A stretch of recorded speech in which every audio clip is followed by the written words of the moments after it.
క్రీస్తునందు సహోదరి సహోదరులారా, ప్రభువైన యేసు క్రీస్తు నామములో హృదయపూర్వక వందనాలండి. ముందుగా ఇంత మంచి సమయాన్ని ఇచ్చిన తండ్రైన దేవునికి ప్రభువైన క్రీస్తు ద్వారా కృతజ్ఞతలు చెల్లిస్తున్నానండి. అందరూ బాగున్నారండి.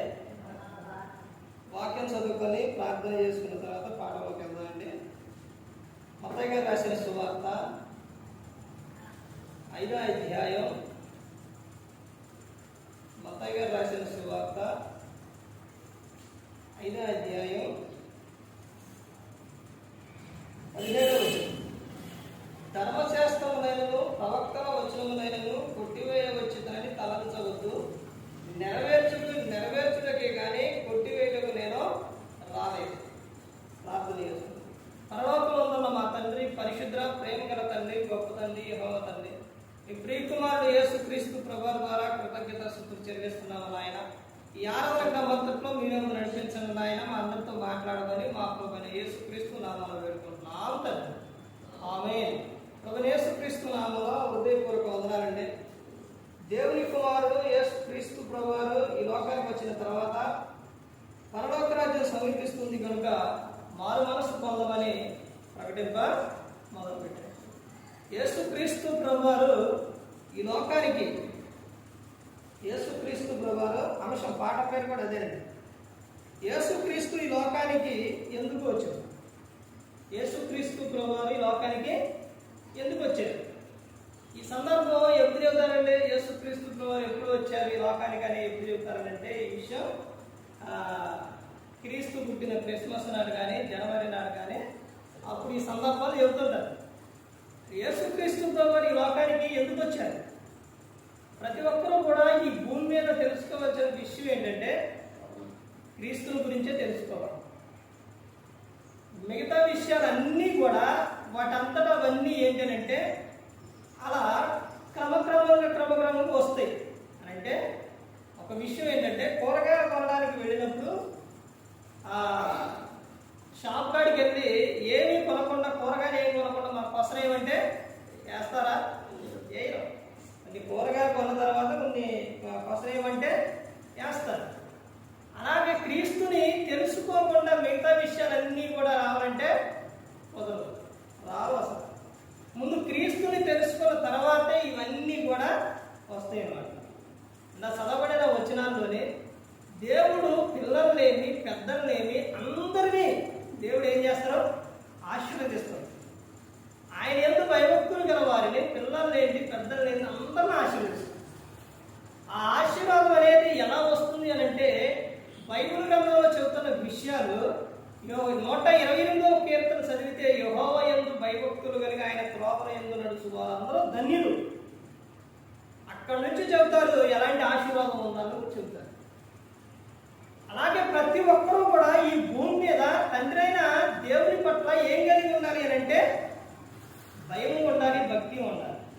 అది మనకు నేర్పుతున్న విషయం ఎవరు అని అంటే, ఒకటి ముందుగా యేసుక్రీస్తు ప్రభువే మనకు చెబుతారు. హెబ్రీయులకు రాసిన పత్రిక 5వ అధ్యాయం 7వ వచనం. శరీరధారి ఉన్న దినములలో మహారోదనతోనూ వేదనతోనూ కన్నీళ్లతోనూ ఆయన యందు భయభక్తులు కలిగి ఉన్నందున ఆయన అంగీకరింపబడ్డాడు. ఎవరో యేసుక్రీస్తు ప్రభువారు తండ్రి పట్ల అంత భయము భక్తి కలిగి ఉన్నారు యేసుక్రీస్తు ప్రభువారు. అసలు యేసుక్రీస్తు ప్రభువారు ఈ లోకానికి ఎందుకు వచ్చారు అనే విషయం మీద మనం కొన్ని విషయాలు చూస్తే, మొట్టమొదటిగా యేసుక్రీస్తు ప్రభువారు ఈ లోకానికి ఎందుకు వచ్చారు అని అంటే, ధర్మశాస్త్రమును నెరవేర్చుటకు యేసుక్రీస్తు ప్రభువారు ఈ లోకానికి వచ్చారు. ఈ ధర్మశాస్త్రాన్ని నెరవేర్చుటకు యేసుక్రీస్తు ప్రభువారు లోకానికి వచ్చారు. నేను కొట్టివేయడానికి రాలేదు, నెరవేర్చుటకే వచ్చాను అని చెబుతారు. నాకు ఇలా బైబుల్ గురించి చెప్పడం కానీ, ఎక్కువ సమయం దేవుల్లో ఉండటం కానీ చాలా ఇష్టమండి. కానీ నాకు ఒక చాట ఉండే అంత సమయం అనేది లేదు. కానీ ఇలా దేవుల్లో గడపడం అనేది ఒక రోజు మొత్తం కానీ, లేకపోతే ప్రతిరోజు కానీ గడపడం చాలా సంతోషం. చెప్పడం కానీ, వినటం కానీ, పాటించడం, ఇవన్నీ చాలా ఆనందం. కానీ దేవుడు నాకు ఒక చాట ఉండే అవకాశం అనేది ఎక్కువసేపు లేదు. ఇక్కడ ఆయన ధర్మశాస్త్రం నెరవేర్చినట్టు ఈ లోకానికి యేసుక్రీస్తు ప్రభువారు వచ్చారు. మరి పాత నిబంధన కొట్టేయబడిందా, మరి లేకపోతే మరి కొత్త నిబంధన పాటించాలా? ఈ సందేహాలన్నీ కూడా పోవాలి అంటే మన గ్రంథం చదివితే అర్థమవుతుంది. ఈ గ్రంథంలోని ప్రతి ఒక్క విషయం కూడా ఎవరికి ఏం చెప్పారు, ఏది పాటించమన్నారు, ఏది వదిలేయమన్నారు, యేసుక్రీస్తు ప్రభువారు రాకముందు ఏం జరిగింది, యేసుక్రీస్తు ప్రభువారు వచ్చిన తర్వాత ఏం జరిగింది, ఆయన ఏం చెప్పారు, ఎవరికి చెబుతున్నారు మాట అన్నది తెలుసుకోవాలనంటే ఒక్క రోజులోని ఒక్క గంటలోని చెప్పే విషయం కాదు. ఇది మొత్తం కానీ చదివితే అప్పుడు అర్థమవుతుంది ఎవరెవరితో మాట్లాడుతున్నారు. యేసుక్రీస్తు ప్రభువారు ధర్మశాస్త్రమును ఈ గ్రంథాన్ని కొట్టివేయడానికి ఆయన రాలేదు, నెరవేర్చుటకు వచ్చారు. ఇప్పుడు పాత నిబంధనలో జరిగిన విషయాలు కొత్త నిబంధనకు వచ్చేసరికి యేసుక్రీస్తు ప్రభువారు అవన్నీ కూడా పాత నిబంధనలో ఏదైతే ఉన్నదో అవన్నీ కూడా నెరవేర్చారు యేసుక్రీస్తు ప్రభువారు. యోహాను గారు రాసిన సువార్తలు అదే చెబుతారు, అంటే నేను నా ఇష్టమును నెరవేర్చుకున్నటకు రాలేదు, నీ ఇష్టం నెరవేర్చుటకు, నీ చిత్తం చేయుటకు నేను ఈ లోకానికి వచ్చాను అని యేసుక్రీస్తు ప్రభువారు చెబుతారు. ఆయన రాకముందు పాత నిబంధన కాలంలోని ఎవరైనా కానీ ఏదైనా తప్పు చేస్తే వారి పాపం పోవాలి అంటే ఏం చేసేవారండి? బలులు అర్పించేవారు. ఆ బలులు అర్పించినప్పుడు ఆ పాపం యాజకుని దగ్గరకు తీసుకెళ్తే ఏం చేసేవారనంటే ఒక వ్యక్తి ఏ తప్పు అయితే చేశారో ఆ తప్పు నిమిత్తం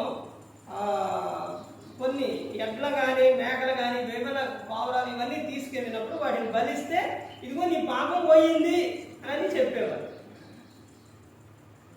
అంటే యేసుక్రీస్తు ప్రభువారు వచ్చిన తర్వాత ఇలా నాయన మీరు చేసిన ప్రతి ఒక్క తప్పుకి పాపానికి ఇక మీరు పశువుని జంతువుని వీటిని కూడా బలి ఇచ్చే పని లేదు, నేను మీ అందరి కోసం, ఈ లోకంలో వాళ్ళందరి కోసం నేను మీకోసం నేను బలి అవుతున్నాను, మీకోసం నేను ప్రాణం పెడుతున్నాను. అప్పుడు ఆ రక్తానికి ఈ రక్తానికి ఉన్న తేడా ఏంటంటే అప్పుడున్న రక్తం ఏమో పాపాన్ని ఏం చేసిందనంటే ఇలా కప్పేసింది.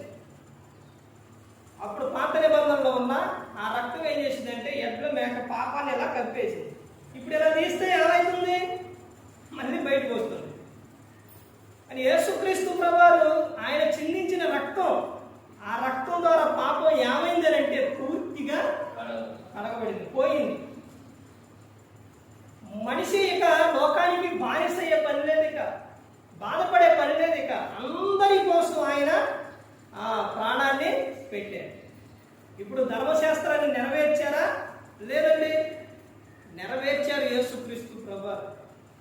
తర్వాత ఆయన ఇంకా ఎందుకు వచ్చారు అంటే మత్తయి సువార్త 9:13 పాపులను పిలవవచ్చును.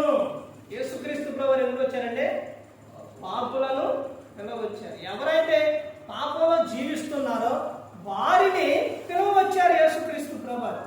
అలాంటి సందర్భాల్లో మనకు చాలా మంది కనపడతారండి. యోహాను గారు రాసిన సువార్తలోని 4వ అధ్యాయంలో మనం చూస్తే అక్కడ ఎవరు కనపడతారు? సమరయ స్త్రీ. ఆమె దగ్గరకు వెళ్ళినప్పుడు, ఆమెతో మాట్లాడుతున్నప్పుడు ఆమె ఎలా ఉందంటే పాపంలో జీవిస్తుంది. ఆమె దగ్గరకు వెళ్ళి మాట్లాడినప్పుడు ఆమె ఆ కొండ నేరకుండా అక్కడ వదిలిపెట్టేసి ఆమె వెళ్ళిపోయి నేను మెస్సయ్యను చూశాను, లోకరక్షకుడిని చూశాను, నా భవిష్యత్ అంతా కూడా తెలియపరిచారు, మొత్తం చెప్పారు. ఇదిగో ఏనే మెస్సయ్య, ఏనే క్రీస్తు, నా తప్పుని, నాలో ఉన్న పాపాన్ని ఏదైతే ఉందో దాన్ని ఆయన బయట పెట్టారు, ఇదిగో రాండి అని ఆమె వెళ్ళి చెప్పినప్పుడు ఊరు వారు మొత్తం కూడా వచ్చారు. ఆ తర్వాత ఆమె ఊరి వారికి తర్వాత యేసుక్రీస్తు ప్రభువారు నా ఊర్లో తీసుకెళ్ళటం, అక్కడ ఉండటం, సువార్తను ప్రకటించడం, చాలా విషయాలు జరుగుతాయి. మనిషి పాపంలో జీవిస్తే ఏమైపోతాడంటే ఈ లోకం విడిస్తే నరకానికి వెళ్ళిపోతాడు. మనిషిని నరకానికి పంపించడానికి యేసుక్రీస్తు ప్రభువారు అంటే దేవుడు లోకానికి మనిషిని పంపించలేదండి. దేవునితో పాటు ఉండడానికే మనిషిని సృజించారు. కానీ మనిషి మాత్రం నరకానికి వెళ్ళిపోతున్నారు. ఎందుకనంటే అపవాదిని వెంబడించి ఇదిగో పాపంలో జీవిస్తే మీరు పరలోకానికి చేరరు, మీ పాపం పోవాలి, మీరు పరిశుద్ధులుగా ఉండాలి అని క్రీస్తులో ఆయన మనలను ఏర్పరచుకున్నారు. అందుకని యేసుక్రీస్తు ప్రభువారు ఆయన చెప్పిన విషయంలో కూడా వైద్యుడు ఎవరికి అవసరం అంటే ఆరోగ్యంగా ఉన్నవారికి వైద్యం అవసరమా? అవసరం లేదు. అనారోగ్యంగా ఉన్న వారికి వైద్యుడు అవసరం. అలాగే యేసుక్రీస్తు ప్రభువారు ఈ లోపల ఎవరిని పిలవడానికి వచ్చారు అని అంటే నీతిమంతులను కాదు, పాపులను పిలవడానికే ఆయన వచ్చారు. తర్వాత ఆయన ఇంకా ఎందుకు వచ్చారు అని మనం చూస్తే నశించిన దానిని వెతికి రక్షించడానికి మనుష్య కుమారుడు ఈ లోకానికి వచ్చారు. ఎవరైతే ఎక్కడైతే నశించిపోతున్నారో వారిని వెతికి రక్షించడానికి యేసుక్రీస్తు ప్రభువారు ఈ లోకానికి వచ్చారు. ఆయన పరిచారం చేయుటకు విమోచన ఖైదముగా తన ప్రాణమునిచ్చుటకు యేసుక్రీస్తు ప్రభువారు ఈ లోకానికి వచ్చారు. తన ప్రాణాన్ని ఇచ్చుటకే యేసుక్రీస్తు ప్రభువారు ఈ లోకానికి వచ్చారు. ఎవరు పెట్టగలుగుతారండి? ఎవరైనా కరోనా సమయాలు చూడండి, ఎంత బంధువులైనా రక్త సంబంధులైనా ఎవరైనా కానీ ఒకడు కరోనా వచ్చింది అని అంటే పోనీలే తగ్గిపోయిందిలే అని దగ్గరకు వచ్చి చెప్పడం కానీ కొనడం కానీ జరిగిందా? లేదు. కరోనా అంటంతోనే వెళ్ళిపోయారు. కానీ యేసుక్రీస్తు ప్రభువారు ప్రతి ఒక్కరిని కూడా కాపాడడానికి రక్షించడానికి యేసుక్రీస్తు ప్రభువారు ఈ లోకానికి వచ్చారు. ఆయన ఈ లోకానికి ఎందుకు వచ్చారు అని అంటే తండ్రి చిత్తమును నెరవేర్చుటకు యేసుక్రీస్తు ప్రభువారు ఈ లోకానికి వచ్చారు. సమృద్ధి జీవమునిచ్చుటకు యేసుక్రీస్తు ప్రభువారు ఈ లోకానికి వచ్చారు. ప్రతి ఒక్కరికి కూడా విశ్రాంతిని శాంతిని ఇవ్వటానికి యేసుక్రీస్తు ప్రభువారు ఈ లోకానికి వచ్చారు.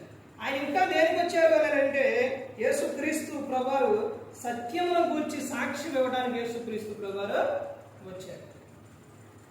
యేసుక్రీస్తు ప్రభువారు ఈ లోకానికి ఆయన రావడంతో అది వరకు ప్రతి ఒక్కరూ కూడా తమ పాపంలో జీవిస్తూ ఎలా ఉన్నారు అని అంటే వెలుగైతే ఉందరే కానీ చీకటిలో ఉన్న బ్రతుకులు ప్రతి ఒక్కరే కూడా. యేసుక్రీస్తు ప్రభువారు ఈ లోకానికి వచ్చిన తర్వాత అందరికీ ఏమొచ్చిందనంటే వెలుగు వచ్చింది. క్రీస్తుని నమ్ముకొని క్రీస్తులోకి వచ్చిన వారికి చూడండి ఎలా ఉంటుందంటే మనసు ఎలా ఉంటుంది? శాంతిగా ఉంటుంది. నిన్ను నిందించినా హింసించిన నిన్ను ఎవరైనా ఏదైనా అన్నా కానీ ఆ నిమిత్తం ఏం చేయమన్నారంటే ఆనందించుడి సంతోషించుడి అని చెప్పారు. ఆ తర్వాత నీకు ఎలా ఉంటుందనంటే నిన్ను ఆ సువార్త నిమిత్తం కానీ క్రీస్తుని నమ్ముకొని నువ్వు మందిరానికి వస్తున్నప్పుడు కానీ వాక్యం చదువుతున్నప్పుడు కానీ దేవుని మాట చెబుతున్నప్పుడు కానీ నిన్ను ఎవరైనా నిందించినా కానీ ఏదన్నా అన్నా కానీ నీకు ఆ తర్వాత నువ్వు ఇంటికి వెళ్ళిన తర్వాత వెళ్ళేటప్పుడు అయ్యో నన్ను ఎలా అన్నారన్నా కానీ ఆ తర్వాత నీకు ఎలా ఉంటుందనంటే నేను దేవుని పని చేస్తున్నా, క్రీస్తుని గురించి చెప్తున్నా, వాళ్ళు అన్నా కానీ ఏం పర్లేదు, వాళ్ళు మారాలని వారి కోసం ప్రార్థన చేస్తారు. అదే లోకంలో ఉన్నారు అనుకోండి, ఎవరైనా ఏదైనా అన్నారు అనుకోండి, అసలు ఆ క్షణంలో ఎలా ఉంటుందనంటే నన్ను అంత మాట అంటారు, నేను ఎందుకు బ్రతకాలి, నేను చనిపోతాను, నన్ను అలా అంటారా అనే ఆత్మహత్య ప్రయత్నాలు అనేది చేస్తున్నారు. కానీ క్రీస్తులో ఉన్నప్పుడు ఎవరు ఎన్నన్నా కానీ అది ఎలా ఉంటుందంటే ఆనందంగా ఉంటుంది. ఎందుకనంటే ఆయన మనకు శాంతినిస్తారు, ఆనందాన్ని అనేది యేసుక్రీస్తు ప్రభువారు ఇస్తారు. యేసుక్రీస్తు ప్రభువారు ఎందుకు వచ్చారు అంటే ప్రతి ఒక్కరూ కూడా చెప్పగలగాలి. ప్రతి ఒక్కరు కూడా ఎవరైనా ఏ విషయం మీదైనా కానీ ఎవరు ఏ మాట చెప్పినా కానీ బయట ఉన్న అన్ని జనులు వినేటప్పుడు కానీ ఎవరైనా ప్రార్థనకు రాని వారు వినేటప్పుడు కానీ దేవుని పట్ల భయము భక్తి లేని వారు వినేవారు కానీ ఎవరైనా కానీ క్రీస్తుని గురించి చెప్పేటప్పుడు వారు ఆనందంగా వింటారు, సంతోషంగా వింటారు. ఎందుకనంటే ఆయన లోకరక్షకుడు, ఆయన పరిశుద్ధుడు. ఎవరు చెబితే వారు చెబితే ఎవరు వినరండి, ఎవరు వినరు. ఒక వ్యక్తి పాపంలో జీవిస్తూ తమ ఇష్టానుసారంగా జీవిస్తూ దేవుని మాటలు చెబుతున్నా, లేకపోతే మంచి నీతి మాటలు చెబుతున్నా వింటారండి? వినరు. ఎందుకంటే అతనిలో తప్పుంది కాబట్టి. అదే ఎవరు చెబితే వింటారంటే నీతిగా జీవించేవారు, పరిశుద్ధులుగా జీవించేవారు, అలా జీవించేవారు చెబితే ఏం చేస్తారంటే ఎవరైనా వింటారు. అలాంటి వ్యక్తి, అలాంటి ఆయన ఎవరంటే యేసుక్రీస్తు ప్రభువు. అన్యజనుల గురించి చెప్పండి, వాళ్ళకే కోపం వస్తుంది. క్రీస్తుని గురించి చెప్పండి, అలా వింటారని వారు. అది ఇంకే విషయమైనా చెప్పండి, వాళ్ళంతా వినకపోవచ్చు, కానీ క్రీస్తుని గురించి మాత్రం అలా వింటారండి. అంత పవర్ ఉందండి యేసుక్రీస్తు ప్రభు. ఎందుకు వచ్చారు యేసుక్రీస్తు ప్రభు ఈ లోకానికి అంటే ధైర్యంగా చెప్పగలగాలి. ఏమనంటే ఆయన అందరినీ రక్షించడానికి ఈ లోకానికి వచ్చారు. అందరినీ ప్రేమించి మనందరి కోసం ప్రాణం పెట్టడానికి యేసుక్రీస్తు ప్రభు ఈ లోకానికి వచ్చారని అక్కడ నుంచి చెబుతూ వాళ్ళకి మరి ఇంకా ఎందుకు వచ్చారు అని అంటే నశించిపోతున్న వారిని వెతికి రక్షించడానికి యేసుక్రీస్తు ప్రభు ఈ లోకానికి వచ్చారు. తర్వాత ధర్మశాస్త్రము నెరవేర్చడానికి ఈ లోకానికి వచ్చారు. తండ్రి చిత్తములో నెరవేర్చుటకు యేసుక్రీస్తు ప్రభువారు ఈ లోకానికి వచ్చారు. అందరి కోసం ప్రాణం పెట్టుటకు ఈ లోకానికి వచ్చారు. శాంతిని అనుగ్రహించుటకు యేసుక్రీస్తు ప్రభువారు ఈ లోకానికి వచ్చారు. తర్వాత సత్యమును గురించి సాక్ష్యం ఇవ్వడానికి యేసుక్రీస్తు ప్రభువారు ఈ లోకానికి వచ్చారు. ఎందుకనంటే ఆయన గురించి ఎందుకు తెలుసుకోవాలి అంటే ఈ లోకంలో ఉన్నంత కాలమే క్రీస్తుని వెంబడించడం కాదండి. ఈ లోకం విడిచిన తర్వాత పరలోకం ఉంది. అక్కడికి వెళ్ళిన తర్వాత ఆయనతో పాటు ఉండాలంటే ఇక్కడ ఈ లోకం ఆయన గురించి చెప్పాలి, క్రీస్తుని గురించి ప్రకటించాలి. నవరాత్రి క్రమం తీసుకుంటారు కండి. ఆ క్రమంలోని కొరింథీయులకు రాసిన మొదటి పత్రిక 11వ అధ్యాయం 23వ వచనం నుంచి చదివినప్పుడు అక్కడ ఎవరి గురించి ఉంటుందనంటే యేసుక్రీస్తు ప్రభువారి గురించేనండి. అది తీసుకునేటప్పుడు ఎలా తీసుకోవాలంటే ఆయనను జ్ఞాపకం చేసుకొని తీసుకోవాలి. ఎవరనే? క్రీస్తుని. నిన్ను నీవు పరీక్షించుకొని తీసుకోవాలి, క్రమంగా తీసుకోవాలి. తీసుకున్న తర్వాత ఏం చేయాలంటే ఆయన గురించి ప్రకటించాలి. తీసుకున్న ప్రతి ఒక్కరు కూడా మరణ పునరుద్ధరణ గురించి ప్రకటించాలి. నీకు బయటికి వెళ్ళి ఎక్కడికో వెళ్ళి చెప్పే అవకాశం లేకపోతే ఈ కుటుంబంలోనే నీ ఇంటిలో ఉన్న వారికే నువ్వు సువార్తనే చెప్పాలి. ఇంటిలో ఉన్న వారికే క్రీస్తుని గురించి తెలియపరుచుకోవాలి. ఎందుకంటే మనందరి కోసం యేసుక్రీస్తు ప్రభువారు ఈ లోకానికి వచ్చి ప్రాణం పెట్టారు. ఆయన పనిలో కానీ ఆయన గురించి చెప్పేటప్పుడు కానీ ఆనందం, సంతోషం చాలా ఉంటుందండి. ఇక్కడ పడే ఈ చిన్న చిన్న ఈ వర్షాలకు కానీ ఎండలకు కానీ ఈ చిన్న చిన్న ఇవన్నీ కూడా ఇలాంటి కొంతమందికి పెద్ద అనిపించవచ్చు. కానీ ఈ లోకం విడిచినప్పుడు అక్కడ పరలోకంలో ఏముంటుందో తెలుసండి, ఇలాంటి బాధలు ఏముండవు. ఇంకో విషయం ఏంటంటే ఇలా కూర్చొని పెందలకాడ ప్రార్థనకి వెళ్ళాలి, ప్రార్థన చేయాలి, మరి వర్షం వస్తున్నా వెళ్ళాలి, లేకపోతే ఎండ వస్తున్నా వెళ్ళాలి, ఈ బాధలు ఏంటి, ఇవన్నీ మనకి ఎక్కడ అనిపించవచ్చు. కానీ అక్కడికి వెళ్ళిన తర్వాత ఆయన ఏమిస్తారంటే విశ్రాంతిని ఇస్తారు. అక్కడ ఏమి ఉండవండి, కష్టపట్టాలు ఉండవు, నువ్వు ప్రార్థన చేయడాలు ఉండవు, బాధపట్టాలు ఉండవు, అసలు ఏది ఉండదు పరలోకంలో. అక్కడ ఏముంటుందంటే నిత్యము ఆయనలో స్తుతించడమే ప్రకటన గ్రంథంలో ఉంటుంది.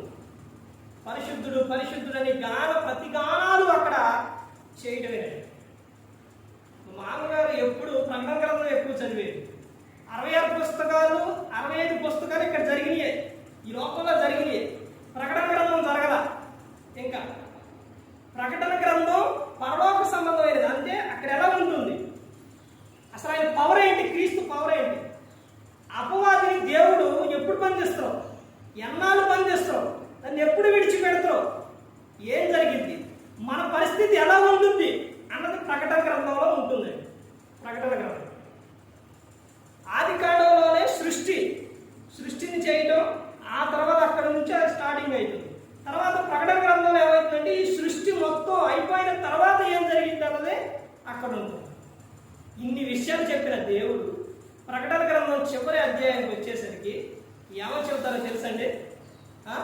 ఇప్పుడు ఈ గ్రంథంలో మొత్తంలో ఏం చెబుతున్నారు? పరిశుద్ధంగా ఉండండి, నీతిగా ఉండండి, మంచిగా ఉండండి, తప్పులు చేయకండి, ఇవన్నీ చెబుతారు. ప్రకటన గ్రంథం చివరి అధ్యాయానికి వచ్చేసరికి అక్కడ ఏం చెబుతారో చూడండి. ఆ విషయం చూసి ముగించుకుందాం. ప్రకటన గ్రంథం 22వ అధ్యాయం 11వ వచనం. అన్యాయము చేయువాడు ఇకను అన్యాయమే చేయనిము, అపవిత్రుడైన వాడు ఇకను అపవిత్రుడిగానే ఉండనిము, నీతిమంతుడు ఇంకను నీతిమంతుడుగానే ఉండనిము, పరిశుద్ధుడు ఇంకను పరిశుద్ధుడుగానే ఉండనిము. ఎందుకనండి? అదేంటంటే అన్ని విషయాలు చెప్పి చివరికి వచ్చేసరికి ఇదేంటి ఎలా చెప్తున్నారు? ఎందుకనంటే అక్కడే మనకు ఆన్సర్ ఉంటుంది, అక్కడే జవాబు ఉంటుంది. ప్రశ్నించారు కదా పైన, కిందే జవాబు చెబుతున్నారు. ఏమనంటే 12వ వచనం. ఇదిగో త్వరగా వచ్చుచున్నాను, వారి వారి క్రియల చొప్పున ప్రతి వారికి ఇచ్చినకు నేను సిద్ధపరిచిన జీతం నా యొద్ద ఉన్నది. చూశారండి? ఇక ఆయన ఇష్టం చెప్పేవారికి చెప్పేశాం. ఇదిగో నాయన ఎలా ఉంటారో అలా ఉండండి మొదట కానీ చెప్పుకుంటూ వచ్చాం. ఇప్పుడు ఎవరు ఎలా ఉంటారో అలా ఉండి నేను వచ్చేస్తాను. వచ్చిన తర్వాత వారి భూమి మీద జీవించిన జీవితాన్ని బట్టి వారి వారి క్రియల చొప్పున ప్రతి వారికి జీతం ఇచ్చుటకు నా యొద్ద ఉంది, జీతం ఉంది. నేను ప్రతి వారికి జీతం ఇస్తా. ఇదిగోండి భార్యాభర్త విషయాల్లోనే ఒక భర్త చెబుతుందంట సందర్భం, సేవకుడు చెప్పిన విషయం ఏంటంటే ప్రార్థనకి ఎందుకు రావట్లేదంటే మా బాగా ప్రార్థన చేసిద్దండి అని చెప్పిండట. సరేనయ్యా మీ ప్రార్థన బాగానే చేసిద్ది, మరి నువ్వెందుకు రావట్లేదంటే ఎందుకంటే ఆమె వస్తుంది కండి, ఆమె జాగ్రత్త కండి అని చెప్పిండట. మరి అయ్యా మరి రాకడ సమయంలో మరి యేసుక్రీస్తు వారు వచ్చినప్పుడు మరి పరిస్థితి ఏంటయ్యా అంటే మా ఆమె బాగా ప్రార్థన చేసిద్దండి, ఆయన వచ్చినప్పుడు మా ఆమె ఎత్తబడిద్ది కంపల్సరీగా, ఆమె దేవుని దగ్గరికి వెళ్ళిద్ది. ఆమె వెళ్ళేటప్పుడు నేను ఏం చేస్తానంటే ఆమె చెంగుని పట్టుకుంటా, ఆమెతో పాటు నేను కూడా వెళ్ళిపోతానని చెప్పిన. అలా ఉండదండి. ఇక్కడ ఏమని చెబుతున్నారు? ఎవరి క్రియలు వాని క్రియలు.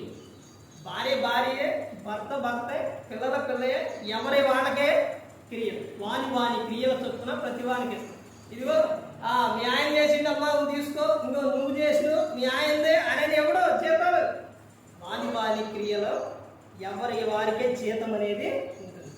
అండ్ మనం చేసే ఈ లోకంలో జీవనోపాధి చేసే పనుల విషయంలో జాబ్ చేసినా, కూలి పనికి వెళ్ళినా, దేనికి వెళ్ళినా సాయంత్రానికే లేదా వారానికో పేమెంట్ డబ్బులు ఇస్తారు. అలాగే ఈ లోకంలో మనం చేసే పనికి, దేవుని పనికి అంటే మనం చేసే ప్రతి ఒక్క క్రియకి, ప్రతి ఒక్క దానికి కూడా మనకు కూడా జీతం అనేది ఎక్కడ ఉందండి? ఎక్కడ? యేసుక్రీస్తు ప్రభువు దగ్గర. ఆయనే ఇచ్చేది. అపోస్తలుడైన పౌలు గారు ఎఫెసీయులకు రాసిన పత్రిక 1వ అధ్యాయం 3వ వచనం. అక్కడ పరలోకమందు మనకు ఏముందో తెలుసండి? ఆశీర్వాదం ఉందంట. ఆశీర్వాదం. మరి ఇవన్నీ కూడా మనిషి ఏం చేసుకుంటున్నాడంటే పోగొట్టుకున్నాడు. ఒక్కసారి ఈ గ్రంథాన్ని పట్టుకున్నాం, ఒక్కసారి ఈ గ్రంథాన్ని చదివినా మరలా విడిచిపెట్టరండి. ఈ గ్రంథం పట్టుకున్న చరిత్రలో పడిపోయినట్టు లేదు, అసలు విడిచిపెట్టరు. అలాంటి ఆశీర్వాదం, అలాంటి అద్భుతాలు ఉన్నాయండి ఈ గ్రంథంలోని. అందుకని ప్రతి ఒక్కరి గ్రంథాన్ని చదువుకోండి, ధ్యానించండి. చదువుకోవడం ఒకవేళ రాకపోతే వినండి, లేదా ఎవరు ఉంటే చదివించుకోండి. చాలా గొప్ప విషయాలని. యేసుక్రీస్తు ప్రభువు మనందరినీ ప్రేమించి ఈ లోకానికి వచ్చి ప్రాణం పెట్టారు. ఈ సృష్టిని చెయ్యాలి అనుకుంది. చివరికి ఒక్క విషయం చెప్పి ముగిస్తారు. చేయాలి అనుకుంది ఎవరో తెలుసా? ఎవరో ఇది మొత్తం చేయాలి, ఈ సృష్టిని అంతా చేయాలి, మనుషులు చేయాలి అని అనుకుంది ఎవరండి? దేవుడు, తండ్రి అయిన దేవుడు. చేసింది ఎవరండి? మొత్తం చేసింది ఎవరో? అనుకుంది ఆయన, చేయాలని చెప్పింది ఆయన. మరి చేసింది ఎవరో? యేసుక్రీస్తు ప్రభువు. ఇప్పుడు నడిపిస్తుంది ఎవరంటే పరిశుద్ధాత్మ దేవుడు. ఇదే విషయం గ్రంథంలో దావీదు గారు సొలొమోను గారి విషయంలో జరిగింది. దావీదు గారు ఏమనుకున్నారండి? నేను మందిరాన్ని కట్టాలి అనుకోండి. కట్టింది ఎవరు? సొలొమోను గారు. అండి అలాగే దేవుడు చేయాలనుకుంటే యేసుక్రీస్తు అంతా చేశారు. అందుకనే కుమారుడు లేకుండా ఏది కూడా లేదండి. మనం రక్షించేది ఆయనే, మన కాపాడేది ఆయనే, మనకు తీర్పు తీర్చేది కూడా ఆయనే. అందుకని ప్రతి ఒక్కరు కూడా ఆయన దేవుని పట్ల భయభక్తులు కలిగి ఉండాలండి. ఏ ఒక్కరు నశించి నరకానికి వెళ్ళిపోకూడదని యేసుక్రీస్తు ప్రభు వారు ఈ లోకానికి వచ్చి మనందరి కోసం సిలువలో ఆయన ప్రాణాలు. ప్రతి ఒక్కరు కూడా దేవుని యందు భయభక్తులు కలిగి పరిశుద్ధాత్మ మాట ఏంటి హృదయ శుద్ధిని కాపాడుకుంటూ క్రీస్తుని పోలి నడుస్తున్నప్పుడు ఈ లోకం విడిచిన పరలోకానికి చేరుతారు. మరి ఈ విధంగా నిలబెట్టి మాట్లాడించిన తండ్రి దేవునికి కృతజ్ఞతాస్తుతులు చెల్లిస్తూ ఇంతవరకు శ్రద్ధగా ఉన్న మీకు ప్రభు పేట హృదయపూర్వకంగా చెల్లిస్తూ మాటలు అందరికీ